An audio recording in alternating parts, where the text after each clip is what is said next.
एक गरीब विधवा के पुत्र ने एक बार अपने राजा को देखा। राजा को देखकर अपने माँ से पूछा, माँ, क्या कभी मैं राजा से बात कर पाऊंगा? माँ हंसी और चुप रह गई, पर वो लड़का तो निश्चय कर चुका था। उन्हीं दिनों गांव में एक संत आए हुए थे, तो युवक ने उनके चरणों में अपनी इच्छा रखी। संत ने कहा, अमुक स्थान पर राजा का महल बन रहा है, तुम बाहर चले जाओ और मजदूरी करो, पर ध्यान रखना वेतन ना लेना, अर्थात बदले में कुछ मांगना मत, निष्काम रहना। वो लड़का गया, वो मेहनत दोगुनी करता, पर वेतन ना लेता। एक दिन राजा निरीक्षण करने आया। उसने लड़के की लगन देखी।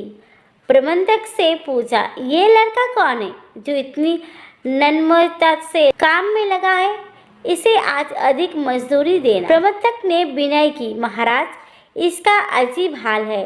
2 महीने से इसी उत्साह से काम कर रहा है, पर हैरानी की बात यह है कि ये मजदूरी नहीं लेता। कहता है मेरे घर का काम है, घर के काम की क्या मजदूरी लेनी। राजा ने उसे बुलाकर कहा, बेटा, तू मजदूरी क्यों नहीं लेता? बता, तू क्या चाहता है? लड़का राजा के पैरों में गिर पड़ा और बोला, महाराज, आपके दर्शन हो गए, आपकी कृपा दृष्टि मिल गई, मुझे मेरी मजदूरी मिल गई, अब मुझे और कुछ नहीं चाहिए। राजा उसे मंत्री बनाकर अपने साथ ले गया और कुछ समय बाद अपनी एकलौती पुत्री का विवाह भी उसके साथ ही कर दिया। राजा का कोई पुत्र था नहीं, तो कालांतर में उसे ही राज्य भी सौंप दिया। बिल्कुल इसी प्रकार से भगवान ही हम सभी के राजा है और हम सभी भगवान के मजदूर हैं। भगवान का भजन करना ही मजदूरी करना है। संत ही मंत्री है, भक्ति ही राजपुत्री है, मोक्ष ही वो राज्य है।